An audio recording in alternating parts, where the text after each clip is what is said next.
Sami Hamdi is the editor for The International Interest. It focuses on Middle East and Far East Asian politics. He joins us from the Tunisian city of Sidi Bouzid. Sami, thank you very much indeed for your time. How deeply involved is Turkey in fighting Khalifa Haftar's illegal militia that Haftar should threaten Turkish nationals in Libya?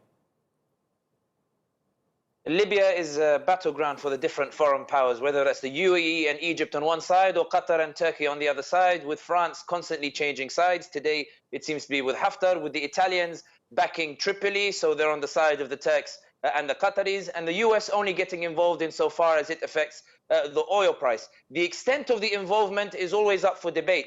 We know that the UAE is supplying weapons. We know Egypt is only supplying logistics and not supplying weapons. We know that the Qataris are supplying funding. And it's been rumored that the Turks are supplying some drones, at least that's what Haftar is claiming, in order to support the troops in militia, the troops in Tripoli who are fighting Haftar. So the extent of Turkish involvement is up for debate, but Turkey is definitely involved, as are the Qataris, as are perhaps most of the global powers, including Russia.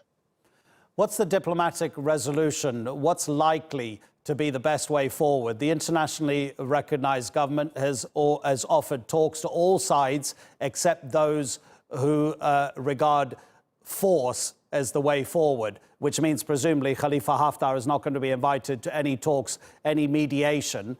How likely is it that talking can resolve this situation? I think that's a wonderful question, but it's not quite the time to pose this question, because it implies that there are two parties, which are the internationally recognized government and Haftar. It should be remembered that even the militias in Tripoli did not want to recognize the internationally recognized government.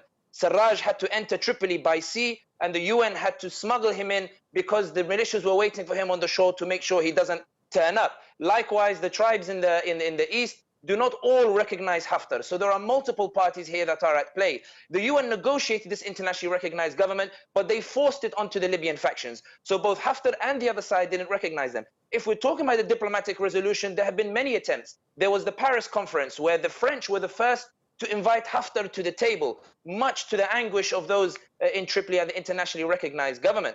We have to understand why Tripoli is under attack now. It is under attack because the US hasn't been able to find a diplomatic solution. Neither have the French, neither have the Italians, neither have the EU, neither has the UN. So the US, because it's tired of Libya, because France is tired of Libya, they've essentially said to Haftar, try and take Tripoli. If you can take it, we'll recognize it under the grounds of stability, under the grounds of somebody bringing Libya under control. This is why we haven't seen the international outcry towards Haftar. He has an implied green light. And one of the reasons why the Turkish citizens were actually released from Haftar is because Haftar sought to buy some time by bringing in the international powers into the open instead of them supplying weapons and stuff covertly. However, it seems that the UAE and Egypt weren't up for trying to come out in the open and supporting Haftar.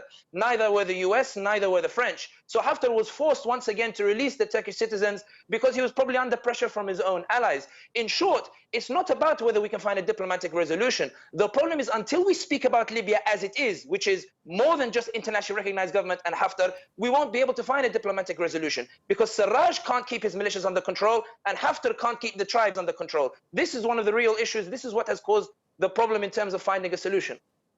Sami, really appreciate it. And for you to try to unravel what is clearly a mess, it's a real privilege to hear your analysis. Thanks a lot, Sami Hamdi.